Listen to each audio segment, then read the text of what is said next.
ना म्यूजिक बज रहा है, ना कोई मेला लगा है, लेकिन फिर भी लोग नाच रहे हैं। लोगों का अपने जिस्म पर कंट्रोल नहीं। कुछ लोग गिरकर बेहोश हो जाते हैं, कुछ के पैर टूट जाते हैं और कुछ नाचते नाचते मर जाते हैं। ये कोई किस्सा कहानी नहीं, एक हकीकी प्लेग था जिसे कहा गया द डांसिंग प्लेग। आज हम बात करेंगे ऐसे प्लेग की जिससे लोग नाचने लगते थे और तब तक नाचते रहते थे जब तक उनकी डेथ ना हो जाए। कहानी शुरू होती है जुलाई 1518 के गर्म दिन से। जर्मनी का एक शहर स्ट्रासबर्ग में एक हाउसवाइफ थी, फ्राउ ट्रॉफी।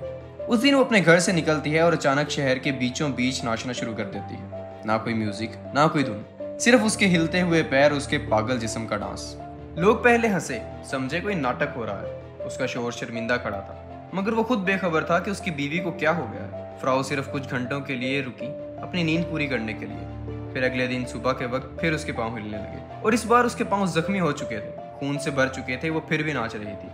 लोग जमा होने लगे। शुरू में कहते रहे ये कोई पागल औरत है, कोई स्ट्रीट परफॉर्मेंस दे रही है, मगर फिर लोग उसके साथ नाचने लगे।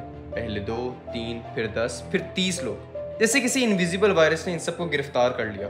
फ्राउ ट्रॉफी अब अकेली नहीं थी, एक वबा प्लेग बन चुकी थी और स्ट्रासबर्ग के शहर में हर कोने से लोग नाचने लगे। एक अंदाजे के मुताबिक तकरीबन 400 लोग इस पागल डांस में शामिल हो गए। किसी को नहीं पता था इन लोगों को क्या हो रहा है। ये लोग इतना नाचते थे कि अपने पाँव जख्मी कर लेते थे। सिटी काउंसिल परेशान थी, लेकिन ये डांस अब एक नशा नहीं, अजाब बन चुका था। चीखना, चिल्लाना, माफी मांगना। लोग सड़कों पे नाचते रहते थे, लेकिन उनके चेहरों पर सुकून नहीं, सिर्फ तकलीफ थी।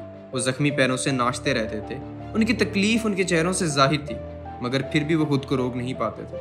और गर्मी का मौसम, टेम्परेचर बढ़ता गया। एक दिन में तकरीबन 15 लोग नाचते नाचते मर रहे थे। सिटी काउंसिल ने जब ये देखा कि डिस्को कंट्रोल से बाहर जा रहा है, तो उन्होंने लोकल डॉक्टर से कंसल्ट किया कि क्या हो रहा है और कैसे हो रहा है। पहले तो डॉक्टर्स ने स्टैंडर्ड 1500s की चेकलिस्ट फॉलो की। एस्ट्रोलॉजी नहीं, ब्लैक मैजिक नहीं, फाइनल वर्डिक्ट था हॉट ब्लड। डॉक्टर्स का मानना था कि बॉडी के अंदर हार्मोन्स का बैलेंस बिगड़ गया है और ब्रेन ओवरहीट हो गया है, जिसकी वजह से पागलपन और नॉन स्टॉप डांसिंग हो रही है।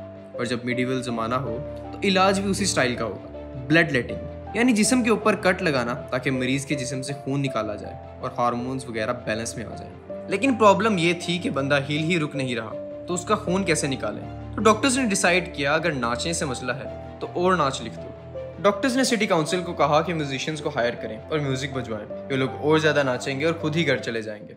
Result, total failure. म्यूजिशियंस ने स्लो जैम नहीं बजाया, बजाय फुल बीट वाले बैंगर ट्रैक्स, और लोग और तेजी से हिलने लगे। ना सिर्फ अफेक्टेड लोग, बल्कि आसपास के लोग भी समझ बैठे कि ये कोई मेला लग गया है। वॉलंटियर्स भी नाचने आ गए। अब प्लेग डांस पार्टी में कन्वर्ट हो चुकी थी। सिटी काउंसिल ने फाइनली रियलाइज किया ये हॉट ब्लड नहीं, ये तो शायद कोई डिवाइन कर्स है। तो फिर क्या, जिससे हर मिडिवल क्राइसिस में होता है, ब्लेम गोज स्ट्रेट टू गुनाह और पाप। ये सब गैम्बलिंग, ब्रॉथल्स और बदमाशी का नतीजा है। तो सिटी काउंसिल ने सबसे पहले सारे गुनाहगार लोगों को शहर से बाहर निकाला।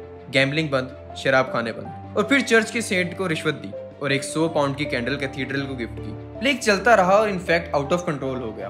फिर सिटी काउंसिल ने डांस और म्यूजिक पर ही बैन लगा दिया। अगर किसी ने बीट पर कमर हिलाई तो 30 शैलिंग्स का जुर्माना होगा। म्यूजिक भी बैन कर दिया गया, बस शादियों के लिए थोड़ा स्ट्रिंग म्यूजिक अलाउड था।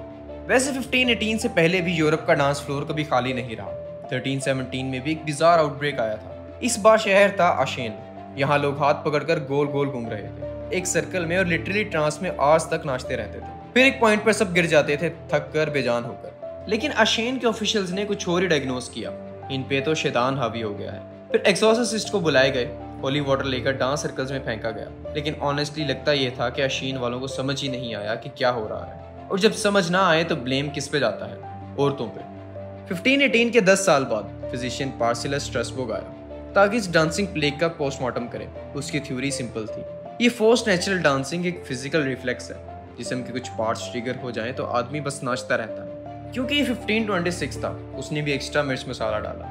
ये सब फ्राउ ट्रॉफी की गलती है। पार्सिलस का कहना था फ्राउ ने शायद सिर्फ इसलिए डांस स्टार्ट किया क्योंकि उसके हस्बैंड ने उसे कोई काम कह दिया जो उसका मन नहीं था करने के लिए। और ऑब्वियसली हर औरत के पास एक ही तरीका होता है काम से बचने का, 12 घंटे नॉन स्टॉप नाचना, खून निकालना और अपने पैर तोड़ देना। जब हर एफर्ट फेल हो गया, musicians, bands, candles, even blaming women, तो लोग वापस अपने मिडिवल सुपर पावर के पास आए। लोगों ने दुआ मांगी एक पुराने सेंट से, सेंट वाइटस। ये वही सेंट था जिसे बचपन में शहीद कर दिया गया था। रोमन एम्परर्स ने उसे बॉइलिंग लेड और टार में डाल दिया और फिर क्योंकि बॉइलिंग वाज़न्ट इनफ उस बच्चे को लाइन के सामने फेंक दिया गया। लेकिन कहानी के मुताबिक वाइटस बिल्कुल ठीक ठाक निकल आया और शेर उसके हाथ चूमने लगे। सेंट वाइटस का कनेक्शन था ट्रेम्बलिंग लिम्स और इनवॉलंटरी मूवमेंट से, तो नेचुरली स्ट्रासबर्ग के लोग सोच रहे थे कि उनका डांस डॉक्टर बन सकता है। प्लान बनाया गया, जितने लोग नाच रहे थे उन सबको वैगन्स में डालकर सेंट वाइटस के दरबार पहुंचाया गया। वहाँ अल्टर पर लोग गिरते जा रहे थे। वहाँ मौजूद लोग ये सारे माहौल देख रहे थे और हर किसी को दिए गए रेड शूज जिन पे लगा था होली ऑयल टॉप पर और सोल दोनों पर। और कमाल ये हुआ, ये होली रेड स्नीकर्स काम कर गए। डांसर्स ने आहिस्ता आहिस्ता अपने जिस्मों पर कंट्रोल वापस पाया और प्लेग, ये कह लो, ये इंसेंट डांस पार्टी खत्म होने लगी। लोग इस इंसिडेंट को कहने लगे सेंट वाइटस डांस। कुछ लोग कहने लगे ये सब उसी की वजह से हुआ था, उसी ने इन सब से ये शुरू करवाया और उसी के कहने पर ये सब रुक गए। आज के मॉडर्न एक्सपर्ट्स की बात करें तो सब एग्री नहीं करते कि 1518 के डांस फीवर किस वजह से थे। कुछ थ्योरीज ये कहती हैं कि किसी ग्रेन पर फंगस लगा था, जिससे LSD जैसे केमिकल्स बन गए होंगे, जिसे खाते ही लोग हेल्यूसिनेट करने लगे। लेकिन प्रॉब्लम ये थी कि कोई रैंडम स्पेज़म नहीं था, ये कोऑर्डिनेटेड डांस लगता था। कुछ ने एपिलेप्सी कहा, लेकिन वो कंटेजियस नहीं होती और ये प्लेग तो लिटरली स्प्रेड हो रहा था। सबसे रीजनेबल एक्सप्लेनेशन आज भी यही लगती है, मैस हिस्टीरिया। 1518 का स्ट्रासबर्ग ऑलरेडी बर्बाद हो चुका था। 1492 से 1517 तक 5 फेमिन्स आए थे। लोग भूख से मर रहे थे, स्मॉल पॉक्स और लेप्रोसी का तूफान था और ऑर्फनेज में जगह नहीं मिलती थी। People were mentally broken. और जब बिलीफ सिस्टम ऐसा हो, मेरे जिस्म पर मेरा कंट्रोल नहीं रहा, तो मैस हिस्टीरिया इजीली फैलता है। और फिर जिस शख्स ने इसे रोका, एक सेंट का दरबार और रेड शूज, वो भी इसी बिलीफ सिस्टम का पार्ट थे। सब टिक हो जाता है। बिलीफ कहाँ से शुरू हुआ, कैसे स्प्रेड हुआ और कैसे एंड हुआ। कमेंट्स में जरूर बताएं what do you think, it was a mass hysteria या कुछ और। मिलते हैं अगली वीडियो में एक नई कहानी के साथ। तब तक के लिए अल्लाह हाफ़िज़।